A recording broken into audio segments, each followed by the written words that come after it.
na mboka République démocratique du Congo RDC mboka bakoko na biso batikela biso bonjour partout vous allez dans le monde naza vraiment nesengo ngai wa bino Titi Njoli après avoir resolola na bato o bazali sur place na province ya Kivu précisément na Nord Kivu na ville ya Goma ya Butembo pe ya Beni ndenge boyebi ba manifestation anti MONUSCO ya Salamaki makambo eleka belé kuna na sube information ebele tozo solola ngo na bino tozo partager na bino mais na rotiki la bino na nous temps bolanda na ba manifestation makambo eleka kuna bomona ndenge eleka comme ça bongo tozonga to solola bande ko na ngai nous les Congolais toza na patrie mususu te kaka RDC toza na mboka mususu te kaka mboka au Congo.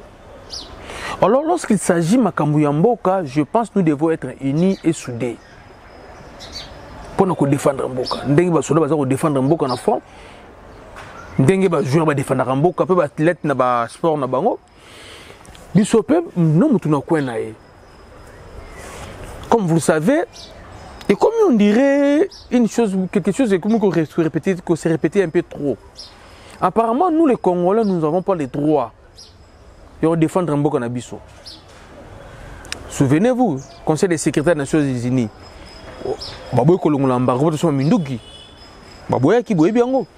s'il y a quelque chose qui s'est passé dans la RDC, apparemment, comme communauté internationale, ils ont toujours tendance, il y a que dicter Bisso par rapport à la situation X, bossa la boye. Nous ne sommes pas des sous-hommes. Mais par contre, ce qu'elle va payer, monsieur, c'est un Mboka Nabiso. Parce que la communauté internationale va s'agenouiller devant Bapronin. Je suis le président rwandais. À un pays francophone, à Kenya, à Commonwealth, anglophone. Et ça n'a rien. Mais nous sommes plutôt Mekelo Kouana. Vous verrez comment la France va nous créer des problèmes ici. Je ne sais pas si c'est Bissou la Belgique et Zalagelo Kouani, bien qu'il y ait une ligne Lumumba. Et nous ne savons pas si c'est l'île de Yango peut-être en côté. On en a marre qu'on soit traité comme des sous-hommes. Nous ne sommes pas des sous-hommes. Nous ne sommes pas des agresseurs à Congo. Nous sommes les propriétaires, nous sommes des autochtones. Bisonde Bakolo Congo, nous le peuple congolais. Nous sommes agresseurs. Nous ne sommes même pas les réfugiés ici au Congo. Nous sommes les propriétaires du Congo. Bisonde Bakolo Congo, nous sommes congolais. Alors la communauté internationale, on dirait que nous sommes des monde, nous sommes des bisons, nous sommes des bateau. Alors à tout moment, nous avons le droit de le battre. En fait, moi, je ne sais pas. Comme vous savez, MONUSCO et Yaki Awa, après que Bengana Mobutu pas musée, na ba mastane, oh et moi benga bango conglomérat des aventuriers Afdel. Ba ki ba koma ba baluke la biso ba wele ba mi ba wele ba richesse na biso, ba wele ba momi na biso ba ndaku na biso ba kar na biso ba bebenda ba bebana na musée. Ba ogande ba siritier na bango ba ntu ba benda ni après et comme agression. Guerre à deux te bandi agression, communauté internationale ba boya. Si ba kondima. Vous avez agression, la plus importante mission onisienne dans le monde, MONUSCO, c'est la plus importante mission onisienne dans le monde en termes d'effectifs, de matériel et de dépenses. Et il y a Bandé sur la 2002, Bandé sur la 2001, c'est des Bandé Banda Baya. Si les lots, MONUSCO Salani. Solo la bande ko ngai MONUSCO ngo salaka nini pour développer les solo wana na constitution mboka na biso la première institution c'est le président de la République Fachi Beton il nous a incarné président de la République c'est lui l'autre président de la République le bagolo comme ça ozala ndenge reste pas zalaki la première institution comme le Félix Azali, première institution Mboka. Tout ça, la deuxième institution qui est le Sénat. Après Félix, c'est le président du Sénat. Actuellement, le président du Sénat, Nabiso, Isaïe Bayat Chulikwebo. Je ne le défends pas, non, des douaniers étaient. Mais nous avons le soutien qui est congolais. Pour voir que comment tout ça n'a pas si dans mon thème. Le président du Sénat, Akenaki, dans la vacance parlementaire, le Nord Kivu, il ne faut pas oublier le président AFDC. Il est le président du Sénat. Lorsque tu es le président du Sénat, on a la couleur politique, on a son attributé. Tu travailles pour la nation, c'est comme Fachi. tel qu'il est là, il n'est plus le président de l'IDPS, il n'est plus membre de l'IDPS, donc il est la première institution dans la connotation de société, il est ni Moulouba, il est ni Kinois, tel qu'il est là, il est ni Moulouba, ni Kinois, ni l'IDPS, il est seulement président de la République. C'est une institution qui est là. Sera le on a parti na bango IDPS, mais comme maintenant président de la République, na attribution il n'a pas le droit de s'afficher comme Moutou IDPS, il n'a pas le droit de s'afficher comme Moutou Moulouba, il n'a pas le droit de s'afficher comme comme président, comme ta parti politique, comme ta tribune, comme non, il est neutre. Le président Bahati Lukwebo, président du Sénat, dans le cadre de vacances parlementaires, il s'est retrouvé à Kivu. Dans le discours, par rapport à l'agression, il y a l'armée rwandaise, pas Nabiso, par rapport à l'insécurité aussi, la kakate, na parti wana, après ça, il avait émis son avis, moi, opinion, concernant la présence de la casque blé, que nous tous, nous commençons à juger, ça sera rebasal na bango. Alobaki, oyo moni ko koloba. Avec le combat, s'il faut qu'on revoie mandat, ton mission à casque, il y a casque B. Aloba et l'autre comme ma bête. Alors, et l'autre wana, nos frères congolais au Bazali, qui vous sur place, même ma biso Kinshasa, au Bazali Banda ya Mbokape, on a trouvé une intervention des essais très intéressant. Il n'a pas incité les gens à prendre des armes, ni aller non, il n'a pas fait ça. Il a dit ça étant qu'un sujet congolais, un citoyen congolais, par rapport à la répétition d'atrocités, à la massacre, au Salama. On devait s'appuyer dans MONUSCO, mais on continue à Salama, dans la zone où Baza est belé. Il a parlé, qui est important, c'est MONUSCO et et après, les gens de la société civile, ils ont compris, derrière ça démarche à Kalakutu, il faut qu'on vienne à MONUSCO. Et au moment depuis la semaine passée, les gens, maman, niveau oyo, installation à MONUSCO, trouble de salami, marche, casse et salami, moi je ne vais pas parler. Pour développer le Oyo, j'aimerais ce qui se passe actuellement dans le Nord Kivu, précisément dans la ville de Goma, Beni et Butembo, Oyo Salama. Après, tout développement Nabinu. Comme ça, tu as tout ça en Nini pour évoluer.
Kondosho, angalia bien hapa.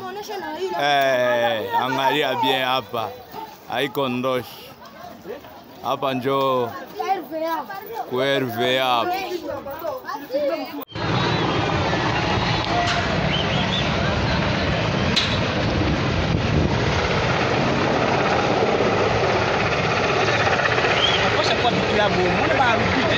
Anakia to changer de intervention. Rapide kwenye helikopteri na fade tu. Sike kuko problem. Wale wanaweza huwa na mtu vile.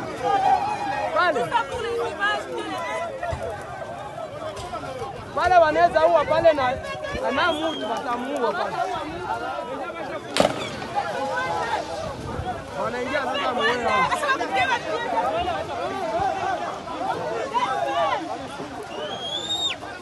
Pour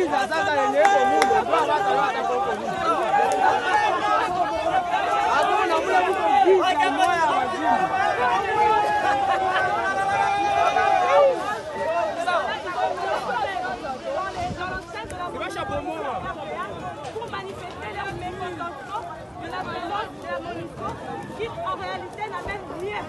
Au niveau de la sécurité, les M23 se sont emparés de Bunagana. Ouais, merci Bandeko Nangai, vous avez vu, c'est vraiment triste. C'est vraiment triste. Triste. Je ne sais pas qui est un Congolais, qui n'est pas un Congolais, qui est censé être à l'aise ici au Congo. Lorsque nous-mêmes, les Congos, nous sommes traités, nous-mêmes les Congolais, nous sommes traités comme des envahisseurs, comme des réfugiés, je ne sais pas, comme des esclaves, comme des sous-hommes de notre propre pays. Alors les autorités, vous voulez qu'on aille où? On parle des soldats de paix, Bata MONUSCO. La population dit non, la présence de MONUSCO, dans Nord Kivu, Baboy na Bango. Pourquoi Baboy? C'est parce que depuis MONUSCO, avant Baya, on avait combien de groupes armés? C'était combien? Banda Baye, groupes armés comme combien? Donc, na Banda MONUSCO, il y a insécurité comme sur ma casse. Namboka o. Banda MONUSCO, il y a awa. Insécurité comme ma casse. Namboka o. Récemment, on avait vu des vidéos, le casque bleu des militaires ukrainiens, on avait arrêté les MONUSCO,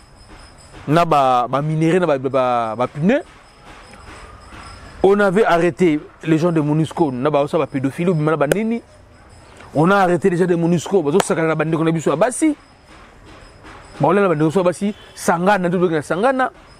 trop de bavures. Trop de bavures, tu patientes qui, tu observes le rapport, tu évites de te à juger. Tu évites. Avec la MONUSCO,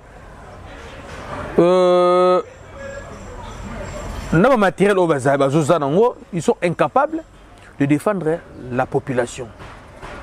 Comme vous savez, moi parenthèse, on a inséré un problème dans le Nord Kivu. On a signé, c'est l'effet Bissot, de M23, ce qui ne rencontre pas l'idée des Congolais. Parmi les raisons qui ont poussé les gens à se rebeller dans le Nord, c'est ça. Parce que nous, on avait dit, les peuples congolais ont dit, avec les M23, il faut aussi la par force. S'ils sont forts, qu'ils viennent prendre Kivu par force. S'ils ne sont pas forts, il faut surtout benganaye, on ne peut pas négocier avec eux. Le gouvernement va accueillir dans Luanda Kuna, va négocier na bango, c'est les faits. Balobi que non intervention il y a force régionale, il faut y a. D'accord? Il faut y a. Mais qu'il y a combien d'hommes? Chaque pays a repris ça combien d'hommes? Point d'interrogation. Ces hommes-là seront dirigés, en fait, financement na bango, non na obimisango. Direct opération, financement nango. Et où t'as nombre, il y a des éléments barouya et que où t'as wapi. En fait, et que ça la combien. Nous devons maîtriser Babylone Mike. On ne veut pas voir des gens qui vont venir sous prétexte de nous aider et après va créer sous la rébellion, va créer un groupe armé. Il y a pas de déconnant. Comment le pays voisin on doit savoir combien d'éléments. Il faut passer la bulletin chaque jour. Il y a combien de blessés, combien de morts, combien d'évacués, il faut une évolution. Budget, ça va coûter combien? Chaque pays a financé combien? Chaque pays a Soudan en charge. Vous ne voyez pas que c'est comme un peu compliqué. Moi je vous envoie des militaires pour nous sécuriser. Donc on a vu nous Soudan en Gaï. Pour ça, se comporter bien. Non, notre chapeau. Durée. Ils vont venir pour nous dire combien. Parmi les biloko Oyo, et c'est celle qui nous a écouté notre discours, il y a Bati, des BPS pour Tukanda. Et puis c'est tout Kanda. Et maintenant, on nous parle de quinzaine de morts, 15 morts, soixantaine de blessés. Et ce qui est déplorable, lorsque je vois la position de notre gouvernement, pense que 15 morts se paient. Mais c'est beaucoup pour nous les Congolais. C'est beaucoup pour nous les Congolais. J'étais moi-même dans la conférence hebdomadaire, il y a, comment on appelle ça, il y a un MONUSCO. Ah, on a quelque chose à Gombe, ça la réalise à chaque mercredi. Ils ont déploré perte, il y a 3 casques bleus, 2 Indiens, Marocains, nous tous nous déplorons aussi. Liwana Bango, également, il ne faut pas déplorer, puis Liwa Congolais, Kofi. C'est ça. Il faut que tu aies même la conférence de presse parce que j'ai vu que non, c'est comme si Kofi Abisso ne compte pas car casque le monde doit compter. Non.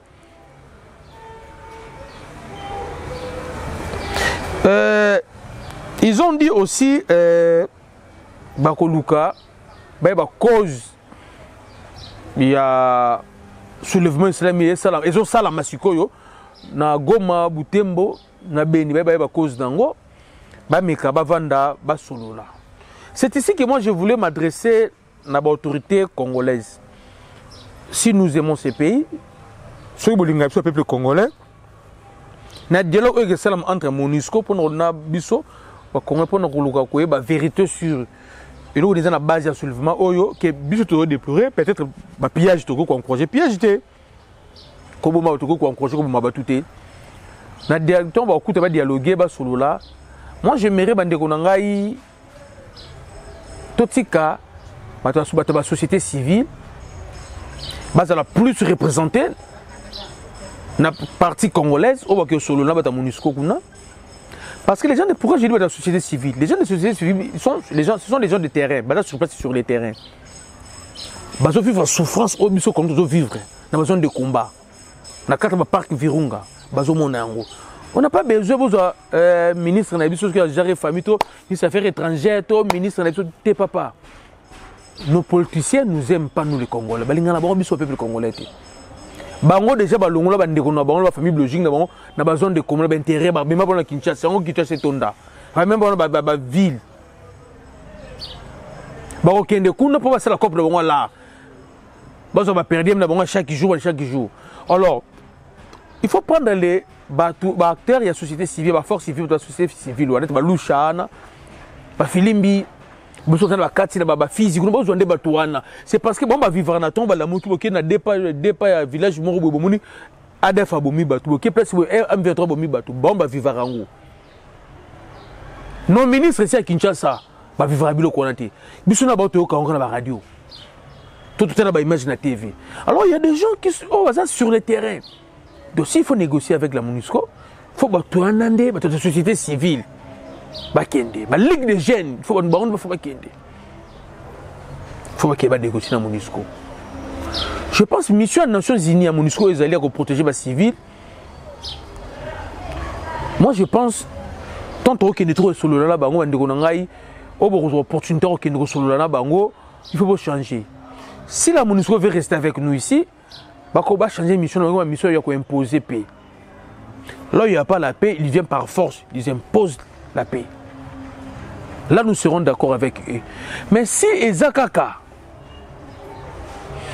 protéger les civils, et c'est bien. Comment on peut protéger les civils? C'est bien. Binomo Karamino Batenia, Fardese, Bopé, ça va rebelle. Binomo Karamino Coltan. Binomo protéger les civils, comment on va minérer Ndengeni. Nous devons redéfinir mission MONUSCO Awa. Si on va redéfinir en côté, ça ne sert à rien basal. Awa.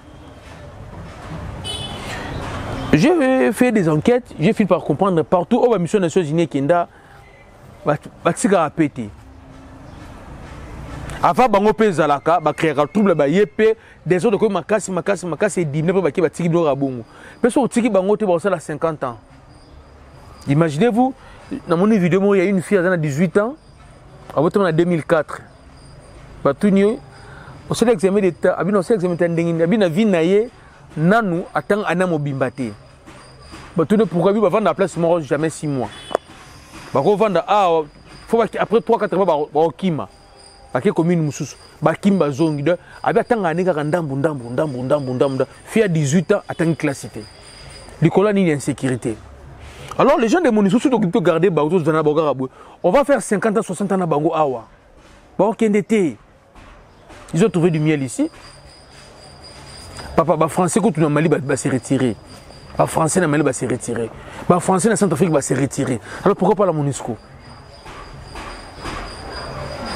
ça va ndeko danga pour monde ba image oui toujours déplorer il y a mort d'homme toujours déplorer piège et salami mais en réalité il faut qu'il y ait bas et l'eau n'est poussé comme un niveau comme Eliwana et l'eau et ça l'eau est poussé batou bas comme un niveau comme Eliwana. C'est ça la question. Faut te mettre tout là. Parce que les lots les gens sont déterminés. Il y a aucun marche du sous.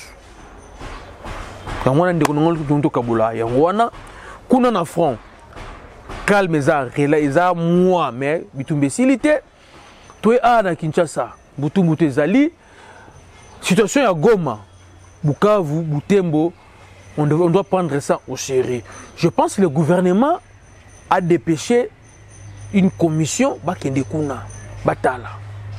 Va raconter le nombre de blessés et de morts. Va raconter en gros. Le gouvernement militaire, il y a Nord Kivu, a reproché à Soudan MONUSCO. Pourquoi utiliser qui va balle réelle? Les soldats de paix qui sont censés protéger la population commencent à tuer la population. Tosuka wapi. Vraiment, merci Bandeko Nangai. Le Tosuki Awa, pour moi, ben je n'ai pas si na motema. Je pas si na motema. Tolinga na tous à la soudée. Na grand boule paye. Toujours na grand boule. Moi, je pense que ngana pour n'anga pe MONUSCO faut kende nango. Na habite dans la commentaire na yo Ndeko Nangai. Ça la commentaire na yo. Pour n'angai MONUSCO pe et kende nango. Parce que tout le monde n'a pas rien. Merci de t'écouter à la prochaine.